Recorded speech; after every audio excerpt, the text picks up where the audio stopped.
he's really he's shameless in intellectual argument. He's absolutely without character, a moral foundation, or even intellectual substance.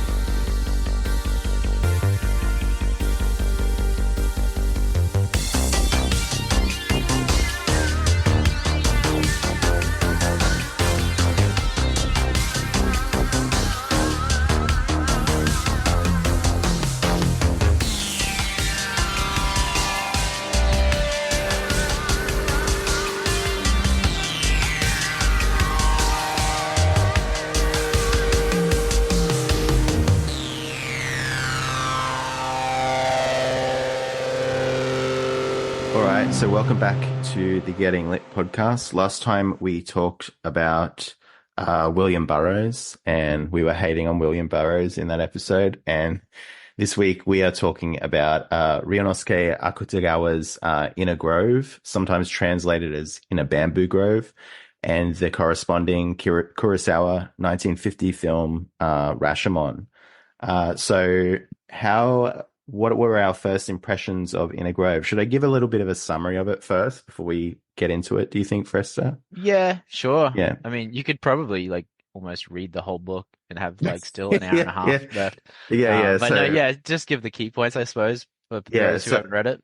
So part one, basically, this is a short story that is, so it's by Ryunosuke Akutagawa, who's one of the, if not the Japanese modernist writer, he's kind of viewed as almost like a Japanese Chekhov, because he wrote heaps of short stories and was a little bit, I think a bit later than Chekhov. So was more influenced by kind of the modernist movement.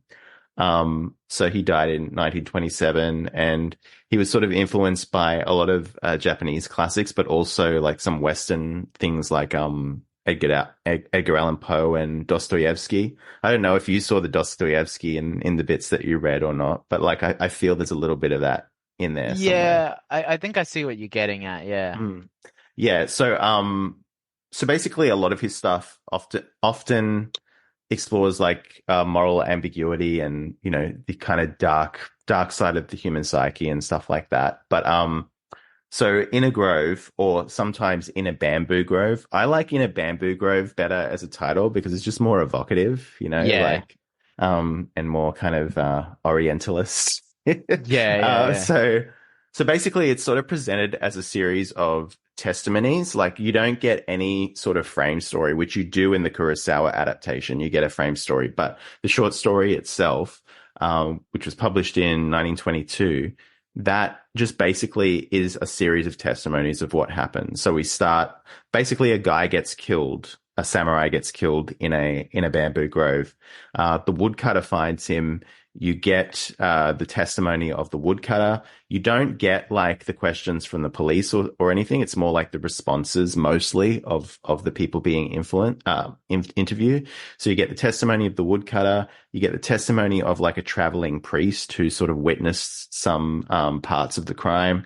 You get the testimony of the samurai's wife, and you get the testimony of the bandit who apparently did the deed. But then in a random kind of supernatural twist, you get the spirit of the samurai as well, who's conjured by a medium, and he provides his account of what happened. And the whole point of the story is basically that all of their accounts are conflicting. There are elements of each one that don't basically map onto the other. And the only thing we can really know for sure in terms of what happened in the story is that this samurai dude was killed in a bamboo grove, basically. And there's no real resolution to it. You're sort of just left to sort of ponder what happened, or the nature of truth and subjectivity and all of that sort of stuff. Was this your first time reading it, Fresta? Yeah. This was my first Ryunosuke Akutagawa. I haven't really read much Japanese stuff. I've read one Mishima book. That's about it, I think. Which one? The Sailor Who Fell from Grace with the Sea. Okay. It was really cool. I like that. And it's interesting because the Japanese storytelling mode, obviously seen anime and stuff like that. So, you know what I mean? They're kind of strange. It's hard to they just have different sort of payoffs and different endings and different sort of structure slightly, the way they go. So yeah, I thought it was pretty cool. I actually just downloaded on I bought on my Kindle like a $1.63 version of like a bunch of his stories.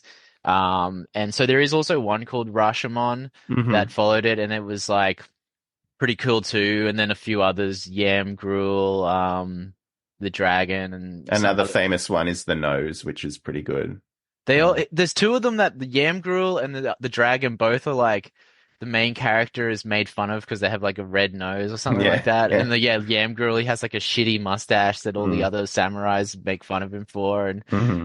so there was this kind of like it sort of felt like they were kind of like prototype. One was the prototype story, and even there was another one. It was called like Marito and Kessa, and it was kind of had that same thing of the like the woman was like seduced by another man, and then like he says like, "Oh, we should kill your husband," and then she like, "Yeah, yeah, kill him," kind of thing. But it Mm. had a different kind of ending. But so there was sort of yeah, it seemed like he sort of like had these sort of ideas that he kept like sort of working on. So yeah, I read that whole. It was only like a 69-page book sort of thing, so I just read it through the week, and yeah, it was cool. Like I definitely enjoyed it. So yeah, it was my first story of his and first Kurosawa film I'd ever seen as well. Oh, really? Yeah, I mean, I'm not like a real like Asiophile or anything. I Mm. just read some Berserk and watched a few animes and stuff like that. So I Mm. don't. It's kind of cool to like, you know, I guess I see why people go on about Kurosawa now. Like, obviously, that was probably one of his earlier films, and maybe you Mm. want to save the discussion for later of that. But Mm. yeah, it was Oh, really I think we'll for this one because they're so similar that the adaptation is so similar. I think we'll just interchangeably talk about them okay. and Cool. have Yeah, sweet. one big episode. But so yeah, Inner Grove is often and Rashomon as well because Rashomon is such a good adaptation of this story. It's often overanalyzed, I think. And it's really funny actually that you see I know it's like it's such cheap fodder for like a books podcast, but yeah, you go on Goodreads, you see the or Reddit or YouTube, and you see these like long kind of videos or posts that sometimes are longer than the actual short story itself, going into what actually happened, and it's this sort of the point of the story is not actually to work out what happened. There's no like ultimate um because the story is about ambiguity and the ambiguity of like, personal testimony and all of that sort of stuff. So I feel like people who are looking for the answer of who is the actual killer, what actually happened, are kind of missing the point, given that it's a real modernist text as well. And Mm. part of the modernist kind of literary movement is like this delving into the unconscious and like the modernities kind of the underside of the psyche and all of that sort of shit. And even the way that story ends with the dead man telling his tale through the medium, and then it ends with and then some unknown hand pulled the sword from my breast. And so it Mm. just like leaves you with this other Yeah. mystery that is never like explored upon, which the Mm. movie kind of does add in maybe a plausible explanation for that, like Mm. implicitly. So like it's clearly like not meant to have like an objective like meaning or anything like Mm. that, or like yeah, it's like not a you can't like get your like Reddit crime solving crew together to like piece this one together and have like an objective answer.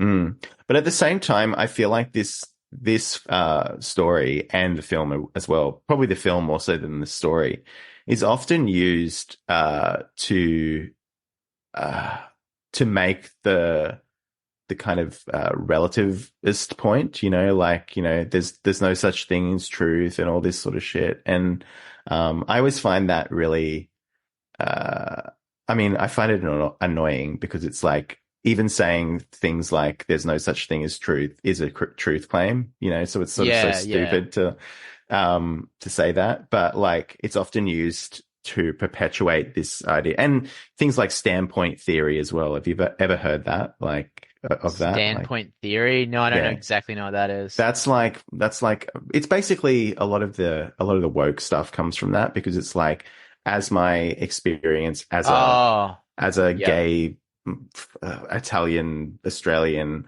this is my There's particular many ways of knowing, and they're all equally valid, kind of yeah, yeah. thing. Yeah, So like like it's often used as a sort of apologia for that sort of thing. Like, but it's really not that. Like, it's really not. It's more about ambiguity itself. Like, Yeah.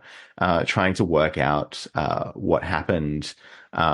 When the only way you can find out what happened is relying on multiple people's interpretations of what happened, but that Yeah. doesn't mean that there's no such thing as truth, I don't know. Yeah, no. Yeah, I think there is like an objective reality. It's just like Mm, maybe you could say the human is not fully equipped to like get at it completely, like to like fully have like objective truth just defined all the time. Like, yeah, because you're hearing like four or five different humans tell their version of it, and even the like murdered man, like you would assume that would be maybe the one that's true. Like, is still room that maybe that one's also like a lie. Like maybe he mm. still like has some honor or something he's trying to protect or something.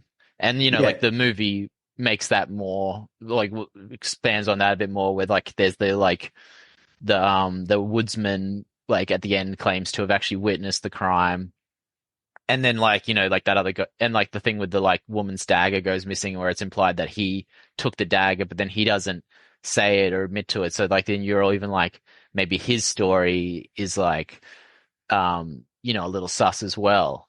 Like, mm. so yeah, it kind of made me think of like, do you ever watch that Mitchell and Webb look? Yeah, Yeah, yeah. there's that one where it's like the caveman forensic scientist thing, and they're like they find like a dead body, and they're like, well, all we know is that sometime before now, this person was murdered, and like that's all they have because it's like caveman times. Yeah, that actually reminds me of a similarly stupid thing like that is that the Simpsons Halloween episode with the vampires, and like Kent Brockman's on reading the news, and he's like a person was found dead today with 2 bite marks on their neck, and a cape was found nearby. Police are baffled. Yeah, Yeah, it reminds me of that. Yeah. Oh, that was such a good show, that Mitchell and Webb look too. I yeah, love that. I that's loved classic. homeopathic A&E. That was really funny Yeah. too. And there was It's that other real. one where it was like the like hospital procedural drama, but they just like didn't do any research or whatever. And they're like, this man is poorly. He needs a tablet. Yeah, they were good. Did you like Peep Show as well? Yeah, I I love loved that it. show. Yeah, yeah. Yeah, should do that It's one day. definitely, yeah. When Yerk started his podcast, I reached out to him. I was like, oh, can I do like come on for a Peep Show episode? And he was like, I literally just recorded it with Anna Kay.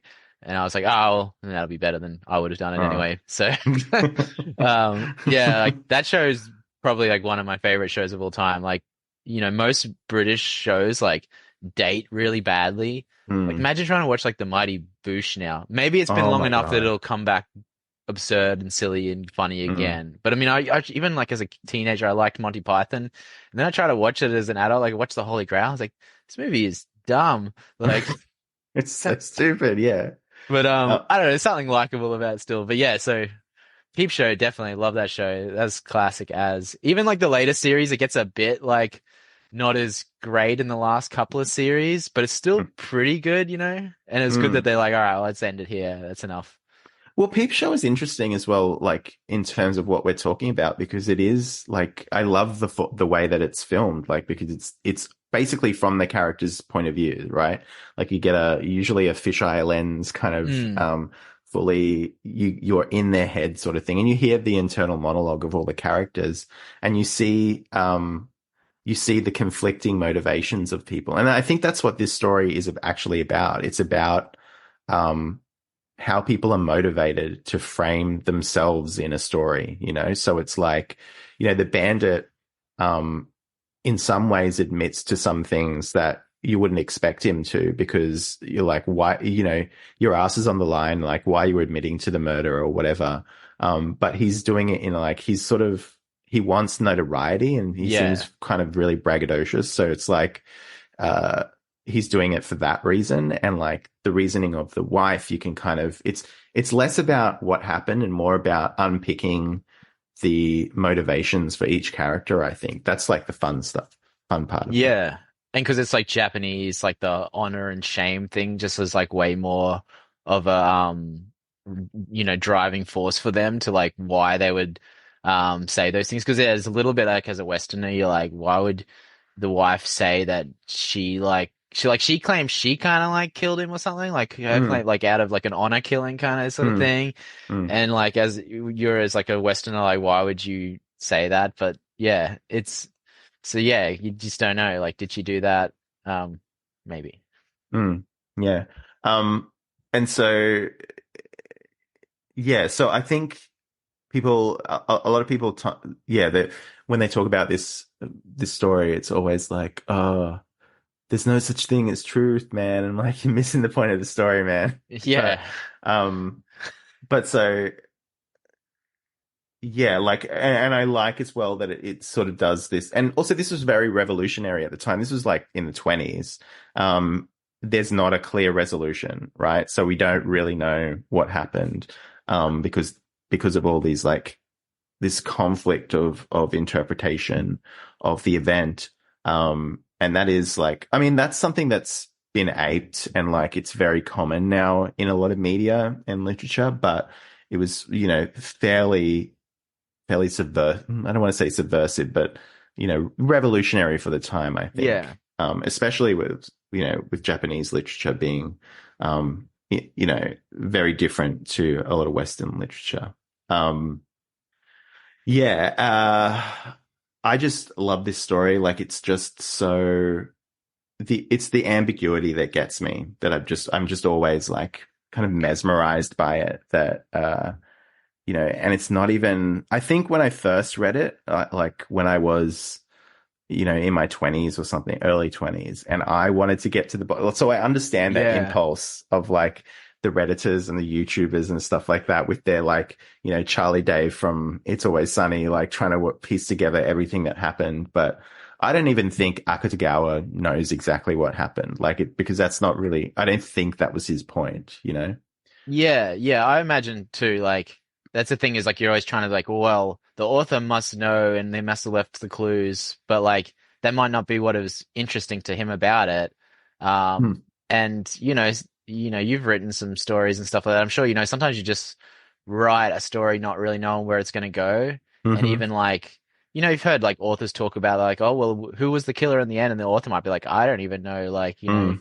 so there is like a thing where it's just like the story has its own life and like yeah, obviously like if it was a real event, there would be an objective truth to it. But it's like, there's crimes all the time where maybe someone was sent to jail, but it wasn't the truth that he wasn't the killer or whatever. Like, um, and yeah, it is like, I guess at the time, that like would have been a really like interesting thing to explore and mind blowing for people because yeah, if like previously most other stories have some kind of like moral and objective like ending to it, to just like read that and like be like left to like puzzle over it. And I guess like, probably lots of people were just talking about like, oh, have you read this story and trying to figure it out and pondering the nature of objectivity and all of that.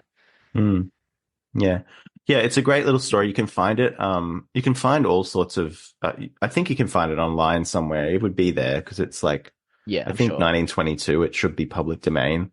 But if you got a Kindle, you could just buy it for $1 or something. Like, Yeah. and you get a bunch of other stories. Mm, The one I got was kind of janky. I bought the cheapest one, and like there was mm. bits where at one point it just like goes 15, Rashomon and other stories. Like they didn't like edit out the They just, page bottom, and it didn't have any like linked table of contents. So like mm. even the first story, it just didn't even have a title for it. It just goes from the like preface straight into testimony of a Oh, really? woodcutter. Like, and so I was like, wait, is this the story I'm meant to be reading? Like, and I was like, I guess so.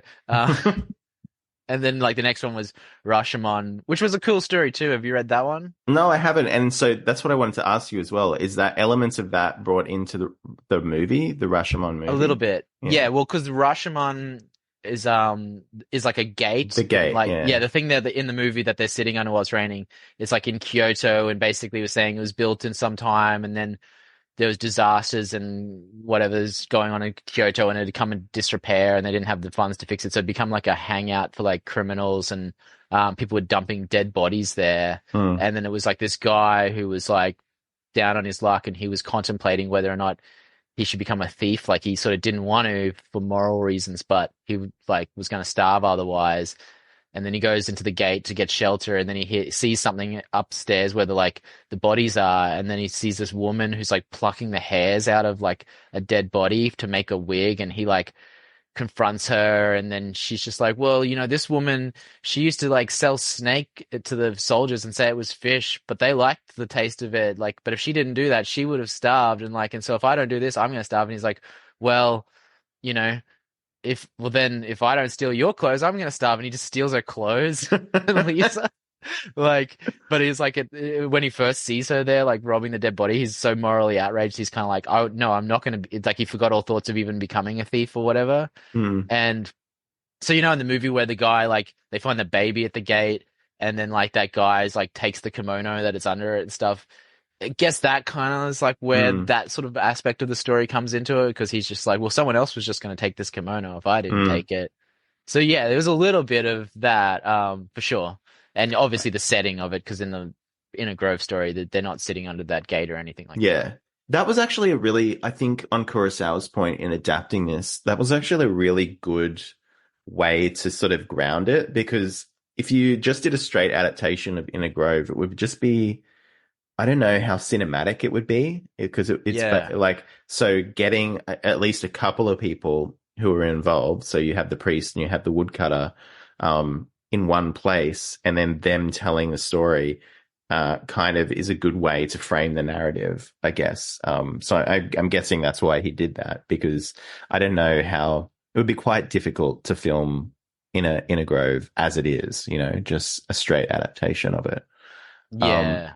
But yeah, and it is a really good adaptation. Aside from that, sort of gathering under the gate and like, telling their stories and then doing the flashback to all of the testimonies and whatever, it's pretty much exactly the same. So like it's a very faithful adaptation. Not that it needed to be, but it just is. Like, and I think that's because the source material is just it's so strong. There's a lot there it's a very short story, but there's a lot there to work with, I guess. And it's the kind of stuff that Kurosawa kind of loves. Yeah, so pretty much the same kind of story other than that framing narrative. But how did you feel about the film version of it? Yeah, I liked it a lot. Like I liked it looked really good. Like like I said, it was the first Kurosawa, so I was all I knew was he made like samurai movies, and I know that from the Bare Naked Ladies song, which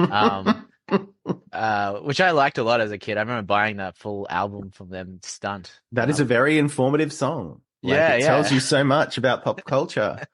Chickadee China, the Chinese chicken. Chicken. Yeah, but no, the vibe I actually got from it was basically like a Disney film, but live action with more rape. Like, because when it's like when it first cuts to the woodsman like walking through the forest, and it has that like doom doom like drum kind of tribal with the flute or whatever recorder whistly thing over the top of it. Like I love that kind of music, so I was like, this soundtrack slaps, and like him just like walking through the woods like that. I like that kind of thing, and it just reminded me of like like the way he was moving the thief was very like comical, like he was like a fawn almost, like, so I just got this vibe of it being like, and because it was so like folk tale-y kind of thing, like it seemed, you know what I mean? He's just sitting there under a tree with his shirt off, sleeping while the guy comes through on the trail, like in the woods. Like it just felt to me like, yeah, I could just see this animated as like a Disney film for sure. So yeah, I really liked the soundtrack. I thought it looked great. And I was expecting it to be more like synchronized, like sword battle sort of stuff. And so when the like sword battle stuff was kind of like, seemed real kind of like I guess lo-fi. I don't know what the word I'm trying to say is, but you know what I mean? Like it's it didn't sloppy. seem like, it's not like sloppy. Beautifully choreographed. Like it's like more, and it's kind of realistic, right? Yeah, like, for sure. Yeah. It wouldn't be this like kind of like super synchronized thing. Like, it was very much just like, they didn't look like they were that good, but that's probably what it would be like in real life, because you'd be like scared and you're just trying to get your shots in. So yeah, I don't know. Yeah, it just was like really nice. Like, just really good texture, like I watched the Criterion restored version sort of thing, so it was like sort of high definition but black and white. So yeah, I thought soundtrack slaps, and it just looks great. And I love the acting.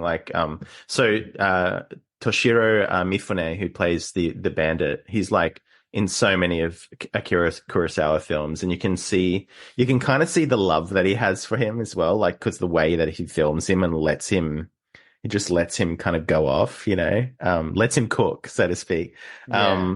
And he's a great actor, like I think he's so handsome, and he's also just so expressive with his like body and his face as well. Like such a good actor. He was also in Seven Samurai, plays a similar kind of character, like a kind of ruffian, A brigand. a brigand. Yeah. And he's also in, the Yojimbo series.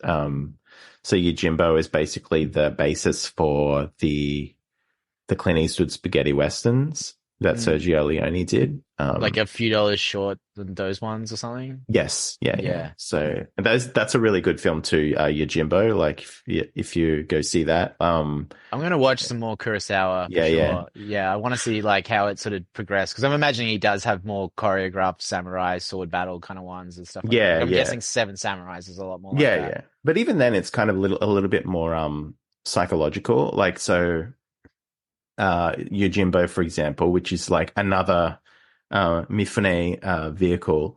He's basically a roving samurai, right? A ronin, right? He comes into this village which has been taken over by two rival gangs, and because he's like, he kind of seems like a real, a real piece of shit, sort of like rogue sort of thing. But basically, he ends up.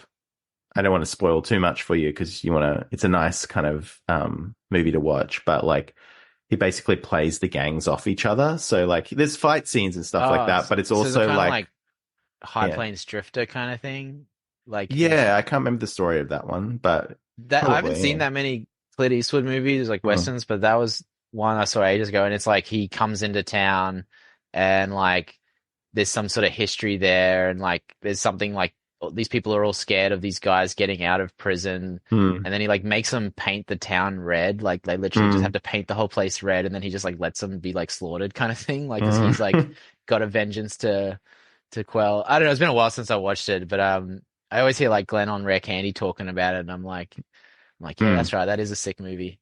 Yeah. And so this is actually something I was going to bring up later once we, talked beyond the film, but like I may as well bring it up now, is that so Kurosawa took lots of stuff from the West, right? So the idea of like a frame narrative, like Rashomon itself is almost like what's it called? The fucking the Canterbury Tales. Or the Decameron, like people gather in a place and then tell stories to each other, which I'm sure that's not a Western like in thing. Salo. Yeah. But it's something that he obviously was inspired by. He did like a couple of Shakespeare adaptations. So when I went on Agitator, we talked about Throne of Blood, which is basically like a Macbeth tribute, but set in like feudal Japan. He also did things like he took things from like the John Ford westerns, like the really old westerns, like the 30s and 40s ones, and then like folded them into like Jidaeki films, like feudal Japan samurai films. But then people from Hollywood like took his stuff and recycled that. Like the Magnificent Seven is basically Seven Samurai, right? So, and then also there's so much in Star Wars, for instance, that is like taken from Kurosawa, particularly Hidden Fortress, which is another one with Mifune in it, but which is basically, if you've seen Star Wars, the first Star Wars, and then you go and watch Hidden Fortress, you're just like, this literally, it lifts the entire story from Hidden Fortress. Yeah. And so I just wanted to make a point about that, about like this, I think it's sort of dying down now, but a lot of this sort of concern about cultural appropriation, like you don't get any of this stuff if you ban that, if you stop that happening, like, because you don't get any of this great stuff on either side of these countries or like different national contexts if you don't have that. Like Kurosawa lifting from John Ford, fucking Sergio Leone lifting from, and that's, that's Italian too. So that's not even Hollywood. And then you don't get Star Wars. You don't get all of this stuff because it's all about, an exchange of ideas. And who cares if like you're taking something and, making it your own. Like I've never understood why this is a problem. Like because it does create great art. It's a made up problem in the modern day. Like because it's a cool feedback loop. Like that, you get these things like influencing each other back and forth, creating this interesting thing. Like, like I don't know, like you need to sort of derive ideas from somewhere. Like otherwise, like we all just have to come up with like completely unique idea that we didn't like get influenced by anyone else. Like even if you try to do that, you're sort of subconsciously gonna like be influenced by someone. So it's a made up problem that people just like, in academia fucking wanted to write a thesis on, and then some idiot took it seriously. Like, I don't care at all about it. Did you see the guy like on Shark Tank going off at this woman for a like bubble tea idea? No, I've never watched Shark Tank. Which it just went around on the internet. It was just he was an actor on one of the Marvel movies, I think, like one of the I can't remember what movie it is, but it's like a Asian themed movie. Like it's like he's like a kung fu superhero or something like that. Okay. And he plays that character.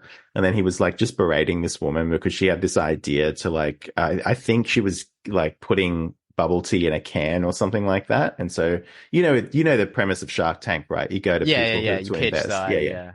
Lizard's Lair. Yeah. And he just berated her because about like, oh, this is cultural appropriation from like, Asian cultures or whatever. And then there was like, I think I saw it on X. There was like a, what are they called? The community notes. Because he was making it like it was this long tradition of bubble tea. And it was like bubble tea was invented by like this woman in like, it was something really recent. It was like in San Francisco or something. No, in Taiwan, but in like the 80s or something like that. Probably not even the 80s. I think it was the 90s actually. So it's like, oh yes, this long tradition of bubble tea. Putting tapioca in a tea or whatever.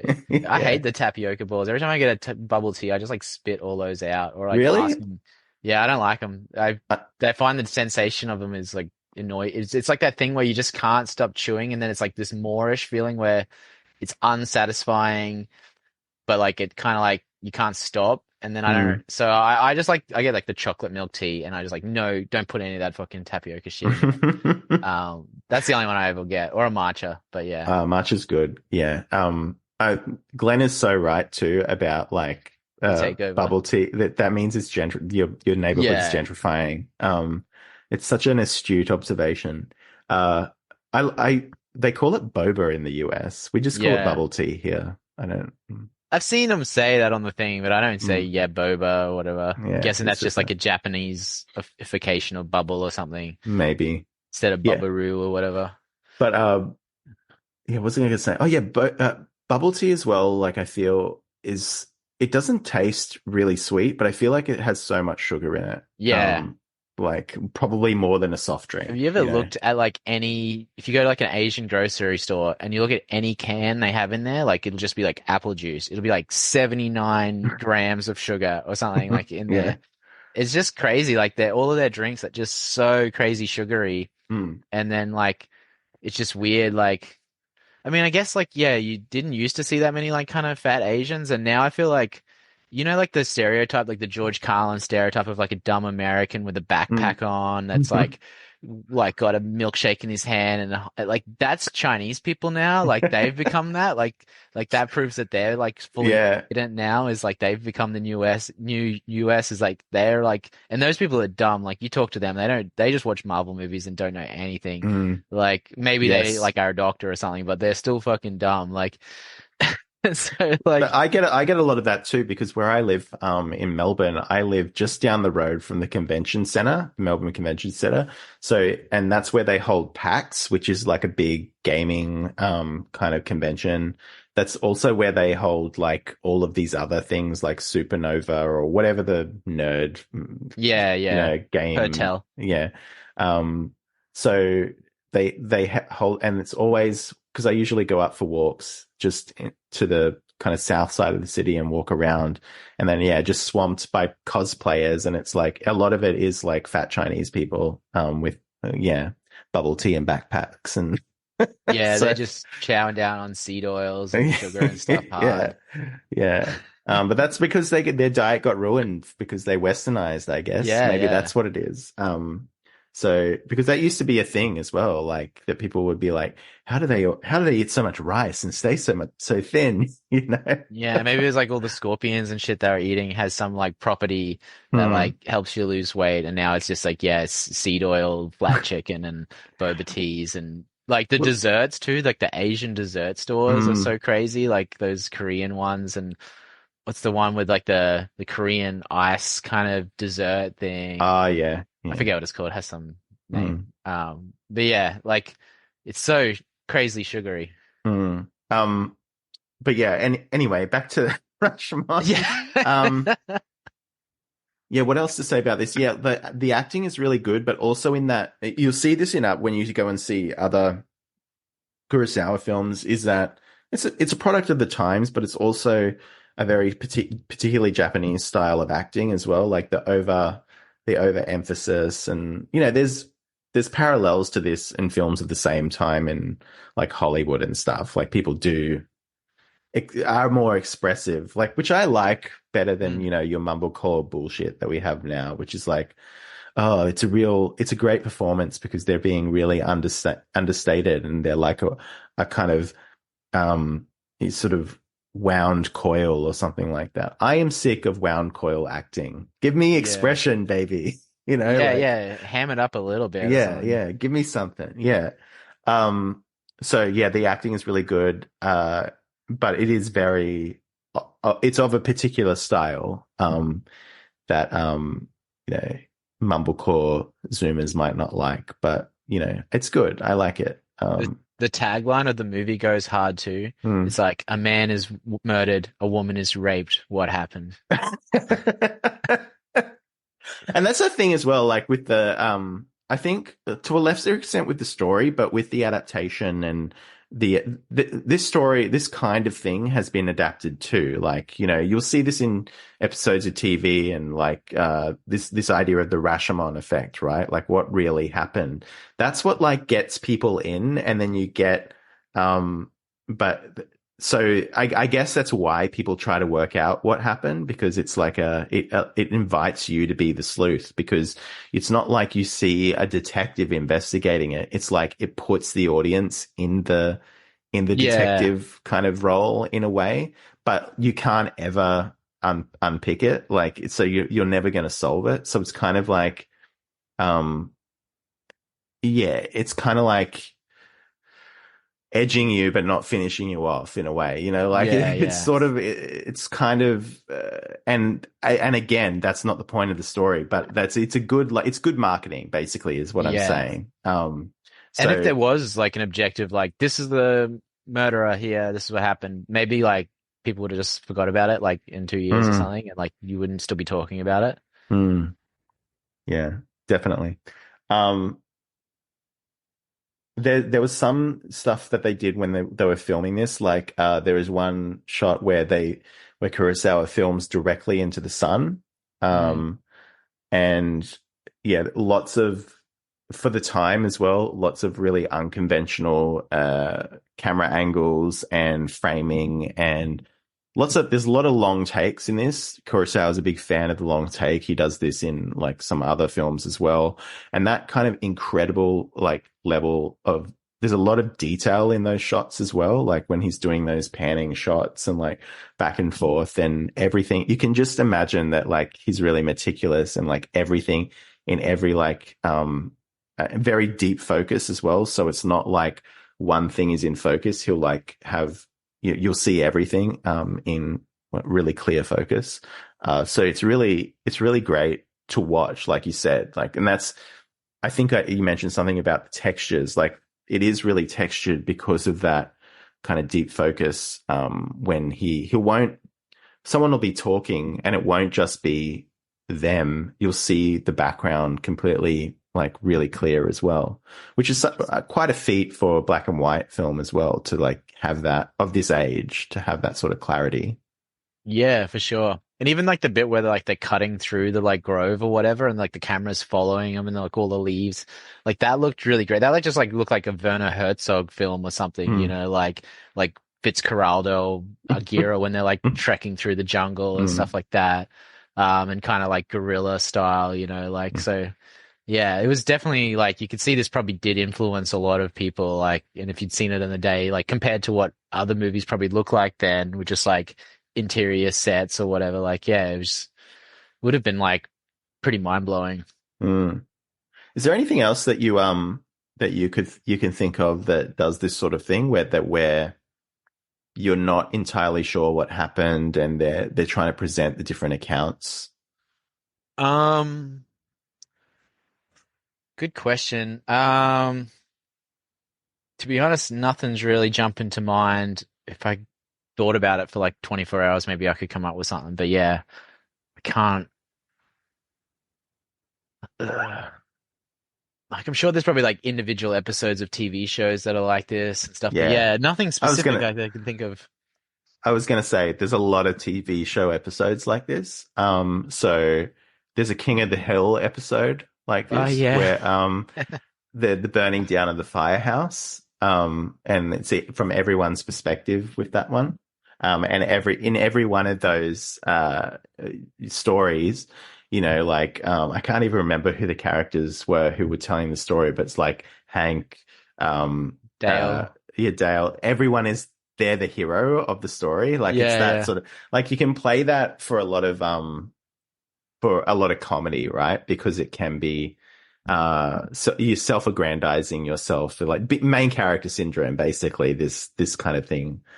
This device allows you to kind of do.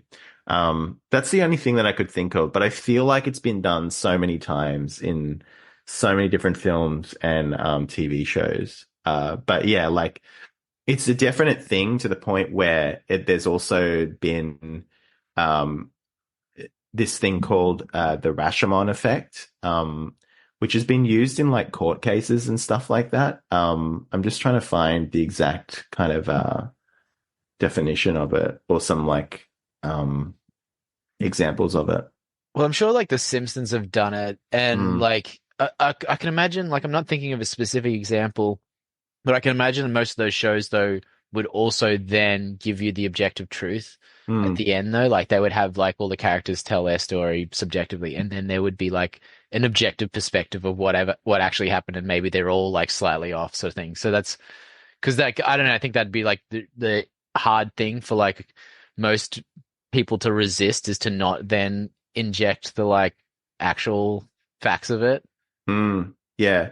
Apparently, the Interview with a Vampire TV series did this. But I haven't seen that. But Nah. apparently that's the new one, which is really crap, I've heard. Yeah, But it was. I was gonna ask when is it made, and if it was like in the last 5 years, I'm like, no thanks. Um, yeah.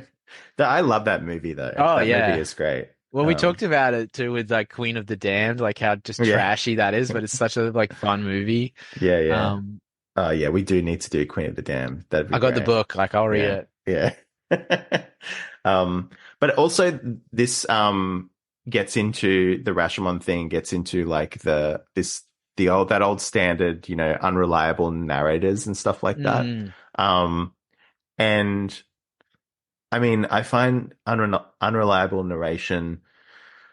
I find it interesting to read, but I find like talking about it is like, what more can you say, sort of thing. Like people are yeah, always like, who can you trust, man? Like everyone's coming to everything with their own, you know, perspectives, and that to me seems a very banal observation. Like, like there's just not much to it. Like not much more can be yeah. said about that.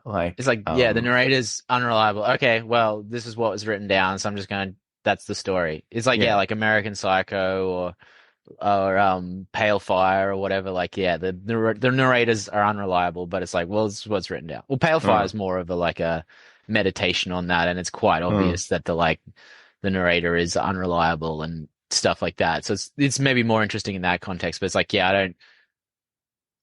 In most cases, I don't need to like dwell on it for too long. I just accept like, oh yeah, it might not be fully true, sort of thing. But like, Mm. I'm still just interested in what the story actually is, and in my mind, I'm like imagining what's being written down, not being like imagining it with this little asterisk of like, this may not be true.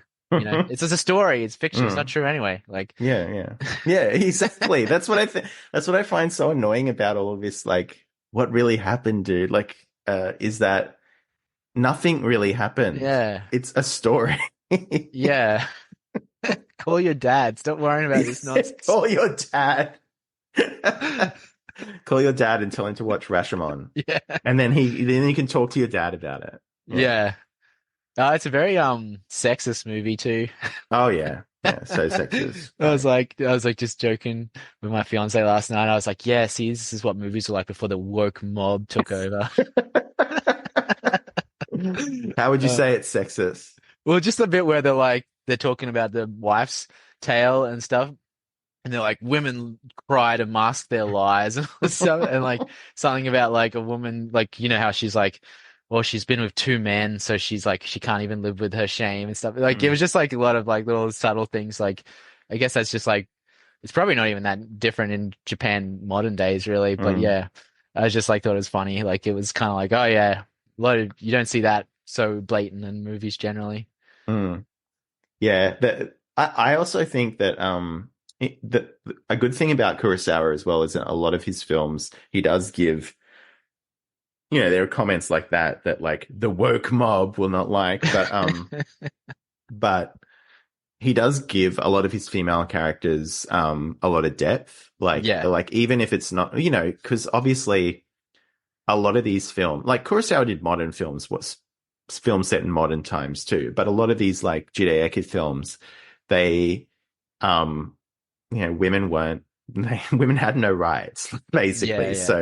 yeah, They so obviously there would be those attitudes, but he does give the characters he does give them a lot of depth. Like in Throne of Blood, for instance, the kind of Lady Macbeth character is given a lot of depth, obviously, because that is a very kind of deep female character that he's drawing on, like Lady Macbeth, this like conniving woman with like but also very kind of scrappy, kind of manipulative, and like she's doing this all to sort of try to survive and things like that. Like he does give it a little bit more. I could see this, like the female characters being handled in a much more chauvinist way, if you want to say yeah. that in with other filmmakers and stuff. Um, Yeah, and it has that thing of like, you know, she starts off, she's just like wearing like the hat and the silks and stuff like that and very reserved face. And then throughout the movie, she just becomes more expressive. And when she's just like maniacally laughing and stuff like that, you know, she gives her like a bit of a range sort of thing. And like, whereas you think of like Asian women as just being like submissive and kind of like not showing that. And then like, yeah, she's just going full like kind of crazy to actually give her like a proper sort of chance to act. Yeah. Another thing I loved was the medium scene, the way that they do Yeah, that in the film. that It's was so great. good. Yeah. Sounded great too, even when she's like rattling the stick Mm. with the hooks or whatever. Hmm. And like her, and yeah, because it's like her face sort of like as she's talking, but then it's like the guy's voice coming through it to like, like to just take away the question of whether or not the medium's lying. Like that doesn't Yeah. even enter into it. It's not like, Yeah. oh, not that she's pretending to be him. It's like, no, it's whether or not his soul is now lying through the Mm. medium. Like you Mm. just don't even entertain the idea that it's like mediumship's bullshit or anything like that. Mm. Yeah, And that isn't was great. I like that because, and I think that's like a different attitude between like Japanese versus Western stuff to like ghosts and the supernatural and things like that. Because this isn't just in Japan, but like in Asian cultures in general, like spirits and ghosts are like,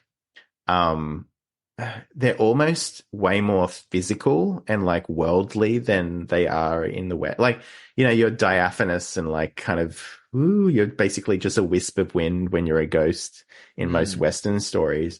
But they're this sort of like presence that isn't like, what am I trying to say? It isn't like so it's a you would assume that like a ghost is more truthful because there's nothing binding them to the physical world, so they can Mm. just be. But with like the Japanese ghost in this case, the spirit, like it is more like he's just a human, just in another place, and so he can lie, like his soul can lie, and yeah, I find that really really interesting and fascinating to watch too, the way that the performance goes too. Yeah, like he's just talking about being tormented in the dark. Mm. And you're like, is that because he claims to have committed suicide? But then it's like, I don't, is suicide a sin in the Japanese like cosmology? Like, I don't think it is, right? It's I like don't kind of think a thing so. you do out of honor. It Mm. seems like it's probably more of a sin to not commit suicide if you're supposed to, like if you've been dishonored or Mm. have, lost face.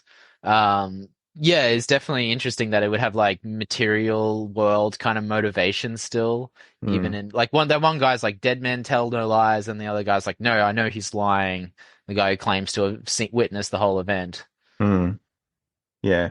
And so I found that really, really cool. And I love that it's this goes for the story as well as the film, but like I loved seeing that in the film, like the visualization of the medium conjuring the spirit and the spirit being embodied and stuff. That was cool. But the other thing I love about it is that it's such like a you start it out in the story, there's this series of like conflicting testimonies in this real, like realistic, modernist kind of way.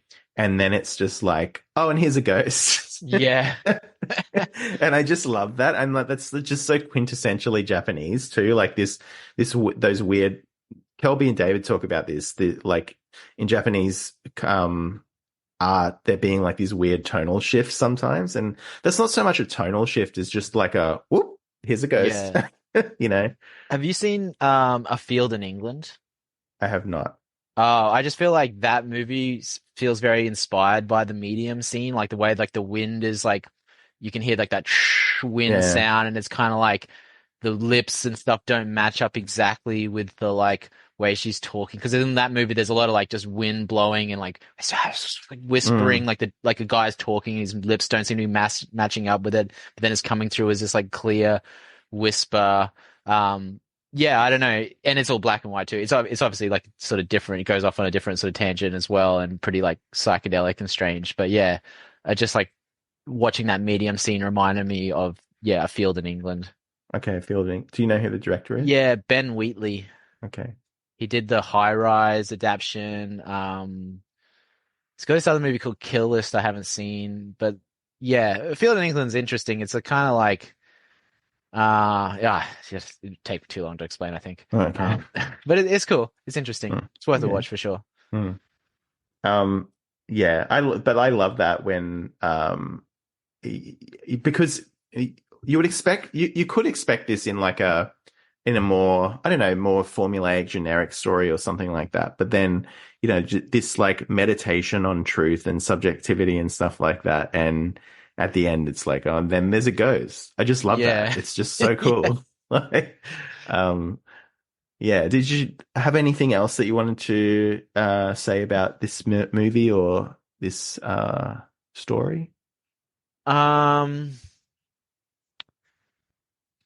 Not that I can think of right now. What about the other stories that you read? So you read a few more than me for this one. Like you read Rashomon and Yeah, the other ones I remember was Yam Gruel, mm, which was a bit lot more lighter. It was like, yeah, this guy with a red sort of snow-blown nose and a shitty mm, mustache that always had like mucus in it, and he mm, was like, sort of like, the little bitch of his kind of like samurai community, but like once a year, like they get to like have some party where he gets to eat yam gruel, and it's like this super like luxury decadent like thing, and he was like says to this guy, he's like, oh, I wonder if I'll ever have my fill of yam gruel, and the guy's like, oh, like he says he wants some yam gruel, like I'll give you all you want, and then he like if you accept the offer, and the guy thinks about it, he's like, okay. And then a couple of days later, the guy like gets him, and like they walk like ages away to like this other village, and then the guy, the prince or whatever, like gets all the people. Oh, there's something like a fox comes up to it, and he talks to the fox and tells the fox to go tell people he's coming. And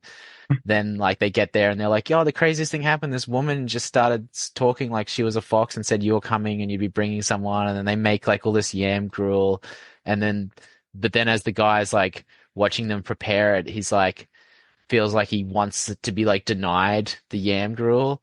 And then they're like, he's like, he sort of doesn't want to have it anymore kind of thing. But then they're like, come on, eat up. And then he just like has like a picture of it. Like, oh, it seems our guest is being modest. And he just like eats all this yam gruel, but it's like, he was more like the wanting of it was more, you know what I mean? It's like that thing where you have something you want, but then when you finally get it, then you're kind of like, oh, well now I don't have that wanting. The wanting was the part that was like, it was, you know, motivating for me. And now it's kind of taken away. So it was sort of like that. It was kind of like, you know, funny sort of story. There's another one called, The Dragon. And it was like a guy with like a red nose that was like a monk or something. And then like he puts up this sign near this lake saying like on the 3rd of March, a dragon will ascend to heaven from this lake. And then it's like as a joke to get back at these people. But then everyone starts believing it, even his own aunt. And then they're all just tons of people like gathered round waiting for this dragon to emerge. And then he sort of becomes like hopeful, like, oh, I actually starting to believe that the dragon will come. And then there's a bit where like he thinks he sees it, like this black thing with like golden talons comes out, and his aunt's like, yeah, I saw it too. And so like, and then other people saw it too. So it was like this, you know, maybe he was like just part of the prophecy or something, I guess. There's one called The Martyr, which was like, it's like a Christian kind of one where it was like, like there was like a church and like this baby was like left on the doorstep and they raise it at the church, but he's like super like pious and like saintly. But then this girl in town like has eyes for him, and then all this rumors that he's like with this girl, and then they keep asking him. He's like, no, I don't know what you're talking about. I never been with her, sort of thing. And then she gets like pregnant, and like basically like he gets kicked out of the church because they like believe that that he is the father of her child. And then he's just like begging on the street.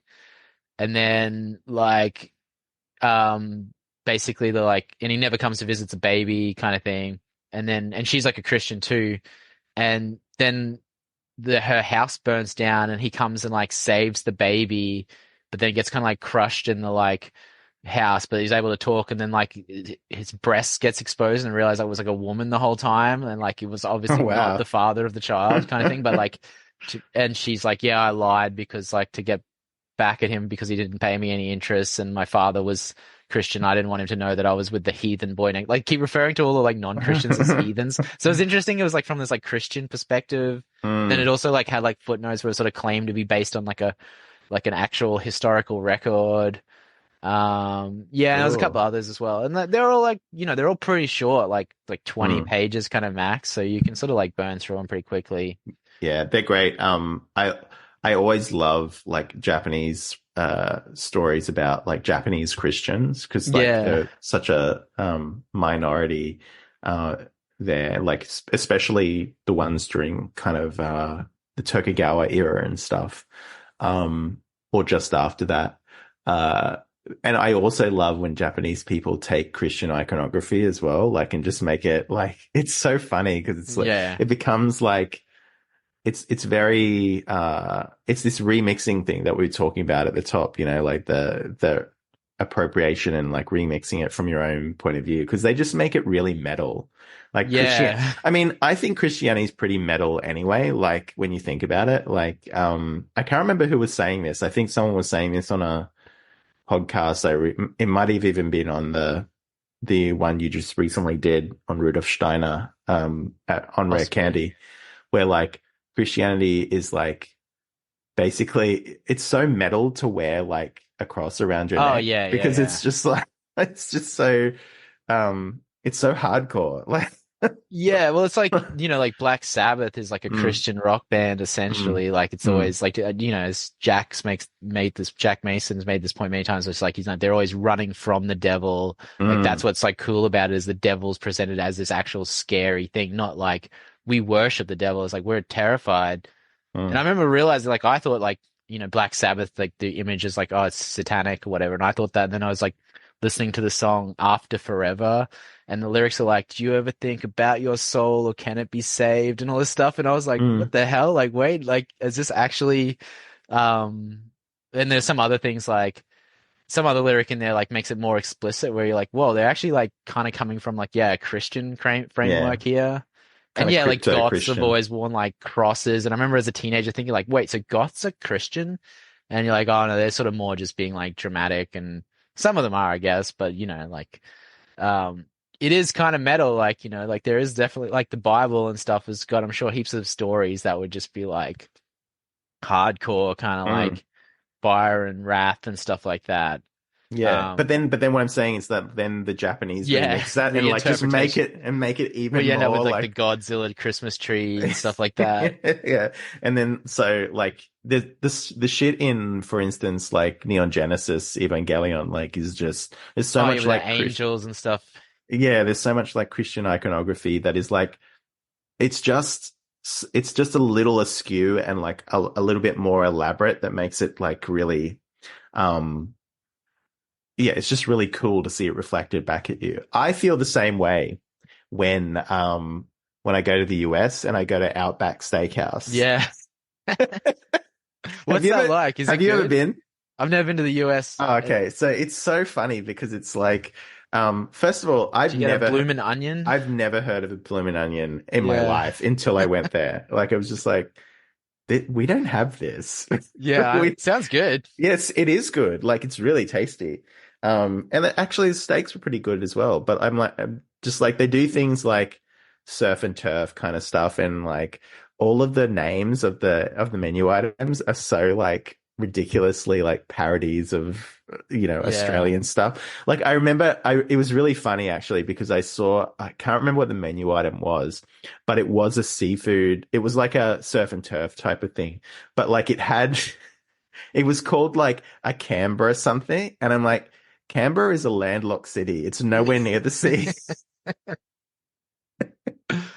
Yeah, if they So want to like, make it genuinely Australian, it'd be like a rissole burger with beetroot or something. yeah, yeah. Like, Burger with the lot sort of yeah, thing. Yeah, Works yeah. burger. Yeah, Works just a burger. service station, like Works burger. Chico roll. Yeah. Cold prawns. Cold prawns. Yeah. What else is there? Cocktail onions. That's such an Aussie thing. Oh, yeah, yeah. Um, yeah. So Tim Tams. that I love that. Like I celebrate that. A lot of people go and see these things and they're just like they get really kind of snooty about it and like this is not authentic or whatever. Yeah, Yeah, it's yeah. not, but like it's still cool. Like I love it. Yeah. And it's funny because, yeah, I think, are there any Outback Steakhouses in Australia? Is I that don't actually think changed? so. Yeah, No. there's something in around here. I don't think it's called that. It's something else. I mean, there's like that Outback Spectacular thing on the Gold Coast where Mm, I've never been to that either. But I think they just like you watch horses do some dancing and like you mm, can eat a steak and I don't know what else they do there really. Someone yeah. probably cracks a whip and then there's some bush poetry or something like that. Mm, mm. But that's also I get this from like the Italian thing as well with my Italian relatives who get like really pissed off about various American like versions of pasta that don't like they're always and I used to be like this that always insistent that like oh something like pasta Alfredo is not a real Italian dish and it's like well who cares if they just Yeah. remix something that was Italian and like they like it. So I don't particularly like that. But like I'm just saying that it's Yeah. just It's like Tex-Mex. yeah, who cares? Like it's Yeah. nice. And I like Tex-Mex too. It's Yeah. good. Yeah, I mean, sometimes like real Mexican food just tastes like dirt or whatever. Like, you know what I mean? Like, there's some things where you like make the recipe and like there's not like it's not even any like spice, like it's Mm, not even spicy or anything. It's just like mm, some cinnamon and like some other flavors, and it's just like it's just a gruel that just tastes like dirt. yeah. And it also assumes that like people are really and this is not my experience. People are really rigid with like various things that are in their culture, for instance. So like, I don't know, with the Italian stuff, like sometimes I'll change up a pasta sauce, will not, and it's not going to be authentic. And it's not because I'm doing it the wrong way. It's just because I've decided I'm going to change it up this tonight or whatever. And that's what always makes the complaints about this cultural appropriation stuff really funny, because it's like, I remember have you heard about that novel, American Dirt, from a couple of years ago that got a bit of controversy around it?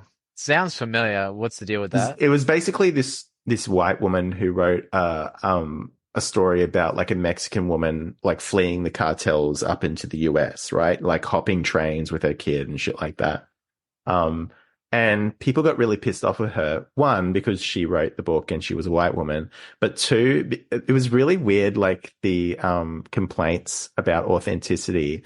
Because I think one of the only things they had was that there was a barbecue scene in Mexico. And at some point, someone used barbecue sauce on their tacos or something like that, right?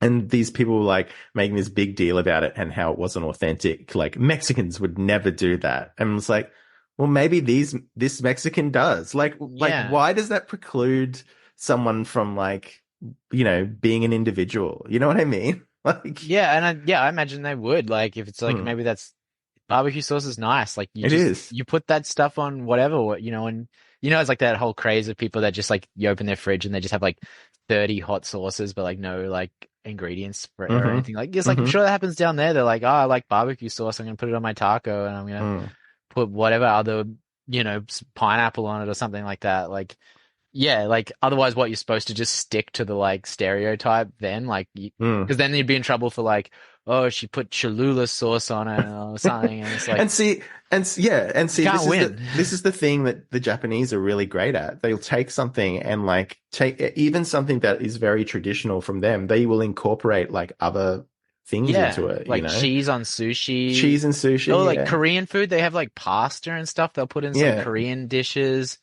Like there's a lot of that sort of like even Italian food, like we were talking about like authentic to what time period, like you know what I mean? If you go back far enough, tomatoes hadn't been introduced to Italy at a certain point, or like Chinese invented pasta. Yeah. I was about to get to that. Yeah. The noodles are like from China. So it's like, if you go back 1,000 years, like Italian food probably fucking sucks. Like, you read like Plato and that, and they're talking about like, oh, people who put spices in their meat, like that's decadent and crazy. You're like, oh, I was supposed to just eat like fucking hardtack bread and like unflavored mutton or whatever. Like, so it's like, authentic to what time period as well. Like, it's just, obviously things are going to progress and evolve, and like, that's cool. Yeah. And we've progressed to bring it back around to like Inner Grove and Rashomon. We've progressed to the point where, this kind of device that is used, this like multiple different perspectives is used so commonly in like Western kind of stories now, to the point where you'll have a King of the Hill episode that employs this kind of narrative storytelling device, which I just think that's beautiful, Fresta. Like, don't you? Yeah, I do. Well, it's also like, isn't there a Seinfeld episode like that where is it the one where they go to India and the whole episode's backwards? India. Yeah. I think it's called The Betrayal. Yes. Which is a weird episode because it was one I never saw until like I was in my 20s. I was like, I've never seen this episode before. But yeah, doesn't it have like them each sort of telling a version of the story, but then it's also like backwards. So I guess like you get like you find out the pieces sort of as you go along. Yeah. Be interesting to see if anyone's remixed that and put it in forwards. And see if it works. Yeah, see if it holds up, or if you're like, this kind of sucks now. And I'm sure. Like as you've mentioned that, I'm like, I get like a image kind of like heaps of shows doing that, but I can't really like crystallize on any specific show. But I know, like that framing device of like, the individual characters just giving their like versions of it, and they're all slightly different. Like isn't there like a South Park one where like there would they be. were was like South Park, and then they're like something about they always end up eating ice cream at the end or something. It must be like a super old episode. So cultural appropriation is a fake problem, and yeah, let's never talk about it again. But this story and this movie really cool, and you should watch it. And also I say this about a lot of things, but also don't try to solve it. Just sit, Yeah. just like luxuriate in the ambiguity, like Yeah. and just enjoy it. Just like Any other? Yeah. get into the soundtrack and look at the textures and enjoy it. Yeah. Anything else you wanted to add, Fresta? Nah, I'm good. I'm good. Do you have anything to plug? You're recently on Rare Candy. Yeah. Oh, doing yeah. some esoteric shit, like Yeah, saying stuff I would only say behind a paywall. Yeah. Listen, if you should subscribe to the Rare Candy Substack and listen to me talk about Rudolf Steiner and a bunch of other like esoteric occult kind of stuff. I just rambled on. Some of it might be nonsense and No, it was great. You talked about like a trippy experience you had too. yeah, That was yeah. really fucking scary. Yeah. Again, that one I would not talk about other than if it's not behind a paywall. So if you want to hear that, yeah, subscribe to the Rare Candy Substack. Otherwise, recently I was on the Perfume Nationalist. I think you can just listen to that. You don't need to subscribe. That one's a free episode. I'm talking about Anna Karenina. And yeah, just, other, I've been on there before talking War and Peace as well. And yeah, other podcasts. Anything else to plug? No, nah, I don't think so. Right. I don't have anything. I'm sure to I'll plug remember either. it after we go off air. I'll be like, I forgot to mention that I'll thing. put it in the link. But if no, you I'm think of not something. really up to that much. I just go on podcasts occasionally and stuff like read that. things. Read books. Yeah. Just read books. All right. Well, yeah, and we'll be back next episode. We're talking about Gene Wolfe again, which should be fun. And you're currently catching up with us. Yeah. Going through the Book of the New Sun, which is awesome. Yeah, I'm gonna hopefully too have time to re-listen to your episodes about it, Okay, so I don't repeat stuff you've already said. Yeah. All right. Well, I'll see you then, and thanks everyone for listening.